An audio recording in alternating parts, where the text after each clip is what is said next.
Summer temperatures rise across the country. Urban areas are at more risk during heat waves, according to the Intergovernmental Panel on Climate Change, or IPCC, of the United Nations. Now, urban areas get devoid of vegetation and water bodies, and therefore they experience what's called intensified urban heat island. Consider this: Delhi has lost forest cover for the first time in a decade, with a decrease of about half a square kilometre since 2019. Now, this may not look like a big number standalone, but it's important to note that Delhi's forest cover is at about 13% of geographical area, already below national average of 22%. Delhi's water bodies are disappearing as well. Now, government agencies have submitted requests for the deletion of 232 water bodies, representing over 22% of the total 1,045 water bodies in Delhi. They cited encroachment and other reasons. But despite a mandate set 7 years ago, not a single wetland in Delhi has been officially notified. Let's talk about Bengaluru, which is facing an acute water shortage, or was facing just a few months ago. Now, over the past 20 years, approximately 65 lakes have disappeared in this city. Over the last 25 years, Bengaluru has experienced a temperature increase of about 1.5 degrees Celsius. Once known as a city of gardens, the BDA Master Plan of 2015, of course there's nothing after that, says that 7.81% of Bengaluru's comprises of open spaces. Imagine, only about 8%. Finally, Mumbai. Mumbai has lost a whopping 81% of its open land, 40% of its green cover, and around 30% of its water bodies between 1991 and 2018. A recent study indicates there's been a 2 degrees Celsius rise in Mumbai's average temperature of over 27 years. Mumbai also has the lowest open spaces amongst all Indian cities, in fact, probably even globally. Currently, open spaces constitute 3.7% of the city's total area. So how are we going to combat rising heat waves? Madhav Pai, the statistics are only to talk or lay the foundation to how large is the problem that we're dealing with. So yeah, we have to accept that the problem is large and we need systematic, large action. You started with the loss of green cover.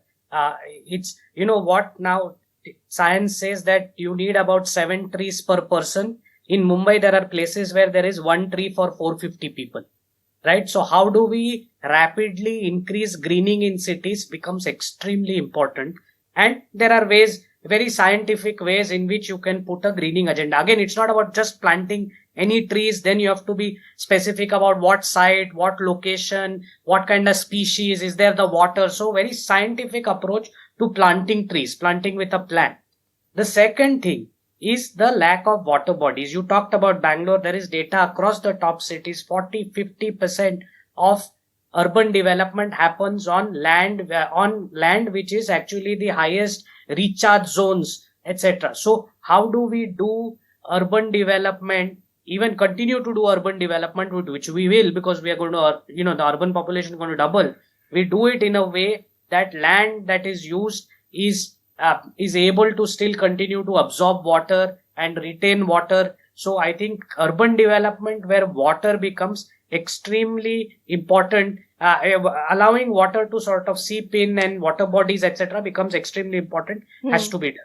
The third point is really around heat island effect. Very clearly now we see with land surface temperature data that heat island effect is 6 to 8 degrees, right? As soon as, and it's so, think about it, you are in a 40-degree temperature heat island effect, you are experiencing probably 54 degrees in that particular place, as what we call albedo measurement. It is the measurement that you, so heat island, if wherever the heat island effect is 6 to 8, and we have published some data between Dharavi and Matunga, which are the two neighboring suburbs, where Dharavi shows 6 degrees extra temp. How do you now plant trees? How do you create water bodies within Dharavi to sort of, so this is so understanding the heat island effect impact. And the final point I want to make is cooling.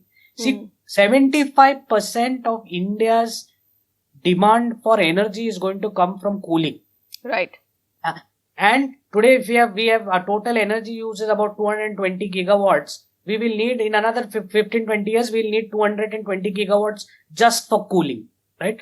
So one is actually, how do we transfer? It's not about architecture. I think architects understand. It's about transforming the building construction industry. Okay, hold your thought there. I do need to go to the other guests. We only have about 2 minutes left, but Nishant Lall, take it forward from where Madhav Pai has left. What can we do with our built environment to ensure that the cooling energy consumption comes down dramatically?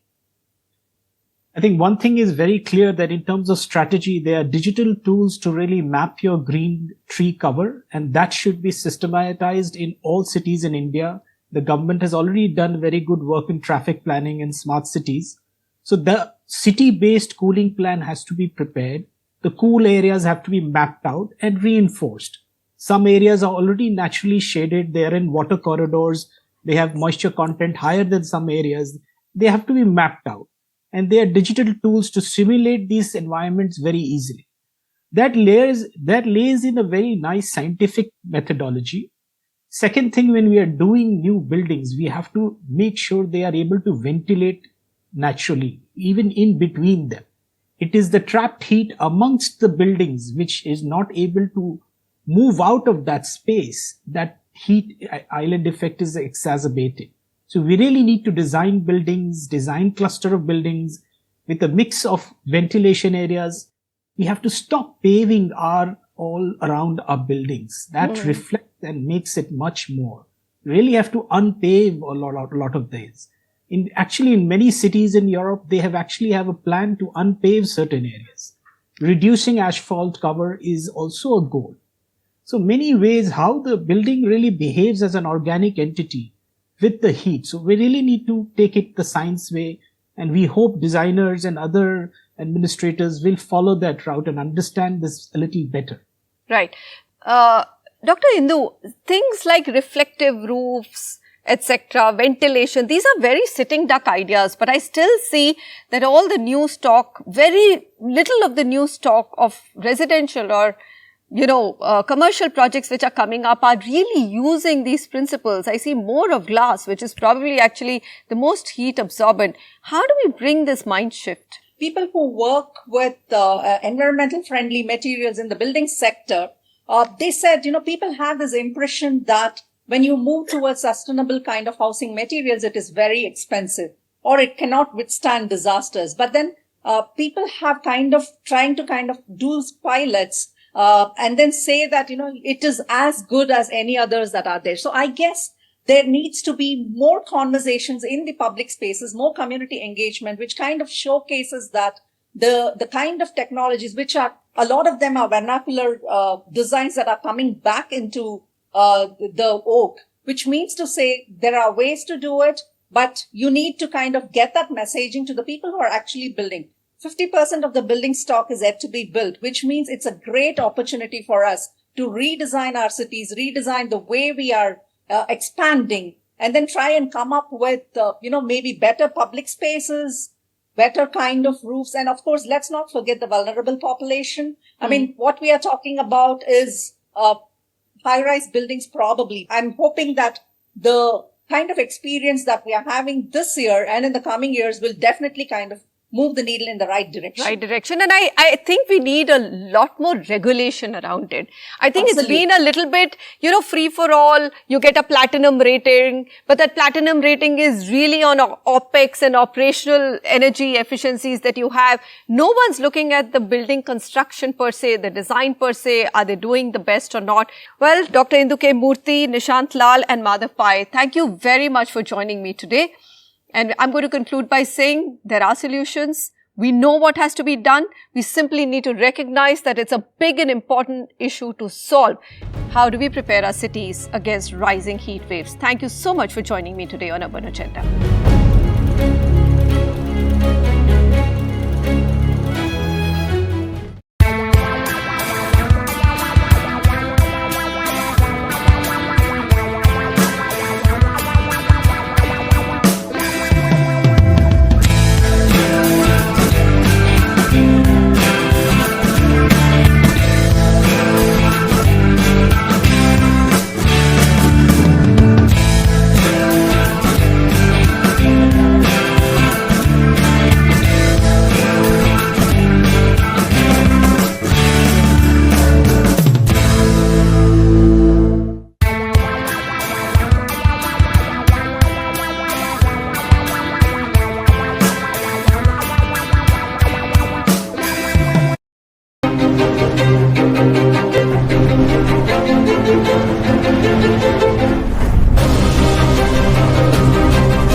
Are Indian cities prepared for rising temperatures and increasingly hot summers?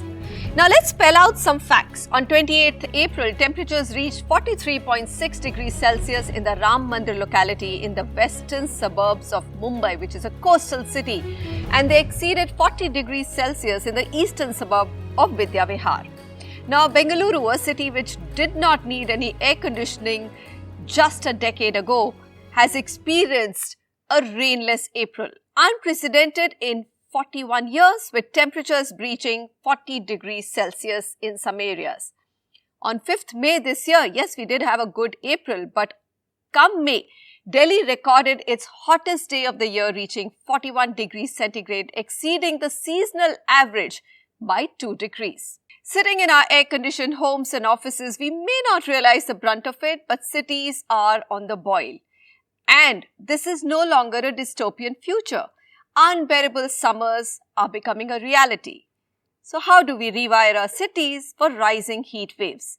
Joining me for this very important discussion are Dr. Indu K Murthy. She is a Principal Research Scientist at CSTEP, which is a Center for Study of Science, Technology and Policy. Nishant Lall, Urban Designer and Founder, NilaA Studios, Delhi, and Madhav Pai, CEO of WRI India. Dr. Indu and gentlemen, thank you very much for joining me. Just to set the context for our viewers, I'm going to divide today's discussion into 3 parts. 1, what are the immediate steps our city administrators need to take and we as civilians must support to minimize the severe impact of rising temperatures?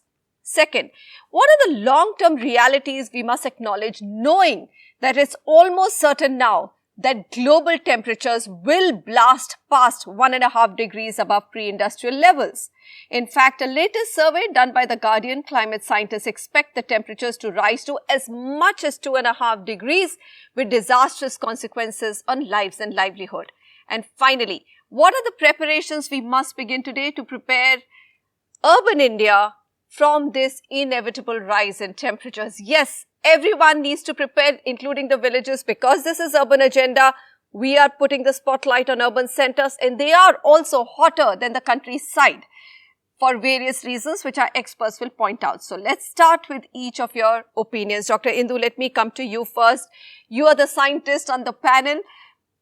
Short term, I mean, I know that IMD has started issuing warnings, it's making headlines, and the National Disaster Management has also combined to say that we are going to take some steps. But what do you think we need to do? How does this kind of temperature really affect human body and other lives? We are all experiencing something that's unprecedented, which means to say, unfortunately, at least in places like Bangalore, people are kind of caught unawares. Which means to say there needs to be much more awareness building that needs to happen. People are not recognizing clearly the signs of the impacts of extreme heat. So which means, yes, early warning is being given, but is it actually reaching to the people who really matter? When I say, as we know, when we're talking about heat waves, it's not going to impact everybody. Every city needs to have a heat action plan, but it'll take some time. There are about 150 and odd that are already there, but the newer cities are coming under the radar of getting into the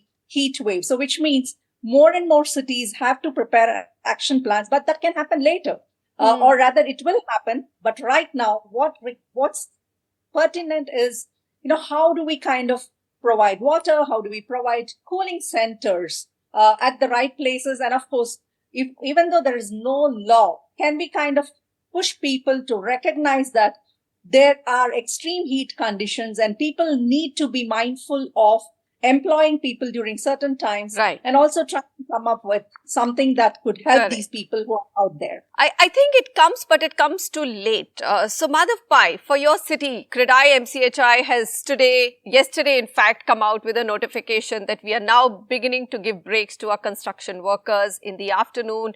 We will make sure that they will have medical help in case any one of them needs it. But Mumbai's already been on the boil. I mean, 40 degrees, 38 degrees isn't comfortable weather, and the most vulnerable are affected the most. Give me a sense as a policy thinker in terms of short term, whatever IMD and NDMA is planning, is it really working on the ground or there's more to be done?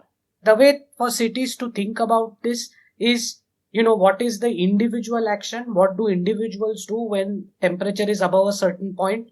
What does community do? Like a lot of times things like floods, etc., we are prepared to respond to as a community.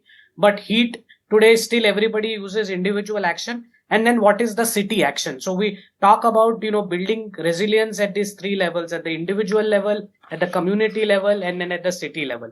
Now, city action, of course, one is to make sure that, once certain temperature thresholds are crossed, how do we communicate to these people? So that's sort of one thing. The other important thing is, as a community, how do we use community action? Because, we are in disaster space. And, in India, actually, in the disaster space, community action has been very strong when we respond to floods, cyclones. How do we sort of really leverage that community action to respond to heat? Maybe that, and what is that? What does that even mean in the context of heat? And this is the kind of work that the heat action plan needs to do. I think Mumbai this year has started issuing warnings, which is definitely, Mumbai has a climate action plan. The climate action plan is now quite mainstream. Heat is identified as one of the risks.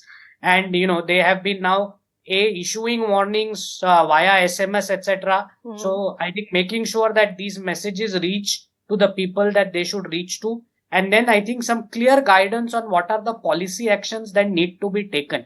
See, today we are still in the ad hoc space when it comes to dealing with heat as a disaster. And so I think that's the main thing. Start treating it as a disaster and put a very, very clear, in the short term, a clear disaster management plan around this.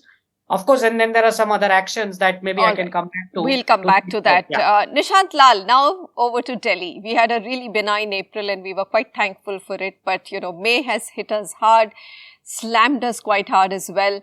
Short-term measures, are you seeing them getting implemented through the heat action plan of IMD and NDMA? One of the things I really think it should be done in short term as an urban designer, the government and the local agency have to really take over where the people are. And this is the railway stations, the airports, your bus stands, your mandi areas, which are working in the mornings till 11.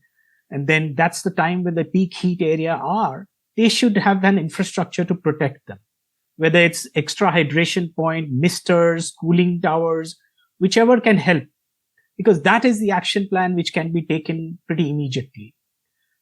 The other thing we would like as an architect in short term, I think there has to be a going back to certain principles. You're ensuring your verandas are shaded. Architects have stopped using verandas actually in the new design. So we have to, to figure out what is which we are designing with. All right, let me now come to this very important study, which I'm not sure if any one of you caught it, but the Guardian actually went out and sent questionnaires to all the scientists who are part of IPCC, climate scientists, and asked them, do they really believe that the world will be able to keep the heating or global warming to less than 1.5 degrees of pre-industrial level? We kind of knew the answer, but it's amazing that almost everyone agreed that it is not going to be 1.5 for sure, but it's going to catapult to 2.5 degrees Celsius. Do you believe so, Mr. Lall, that we are headed that way looking at the temperature changes? And are architects and urban planners keeping that in mind? So the question, the architect and urban planners are very geared up to this issue. We've had several discussions in the professional field. Academia is also gearing up to teach students to go about it. And certainly whether it'll reach, I think it's already reached in many areas because the heat grows in different, it's called microclimates, and it changes by various degrees in a city. It's called the heat island effect. However, in extreme heat, that heat island effect is just exacerbated in just a single day. So allowing the buildings to dissipate that heat which they absorb during the day is the goal of all architects currently. Be aware of this problem, certainly in Delhi and now as we see in most of the areas in India. Dr. Indu, what's your view on it? So that's the architects. They're saying we are having a lot of conversations around it. We are cognizant of the fact we do have a heat action plan at the national level. States are also recognizing it. But do Does everyone get it that we are hurtling towards a very, very hot world? I think, yes, the increase is happening, but as you rightly said, I think if we need to communicate in a way, if people can actually perceive it better. For instance, I remember UK Met Office, there was a study which kind of, assessed the spell of record-breaking temperatures in India, and what they declared, or the study came out, said that instead of once in 312 years, we're going to be facing this kind of extreme heat once in 3 years. Now, there is the messaging. People kind of are, shocked, and they react to it. So I think we need to communicate in a way people are able to comprehend, acknowledge, and start acting accordingly. You're saying better communication, and clearly, there is a recognition, but I don't think it's getting absorbed. Let's take a quick short break and come back to this important discussion. How can Indian cities rewire for rising temperatures and increasing heat waves? Stay with us.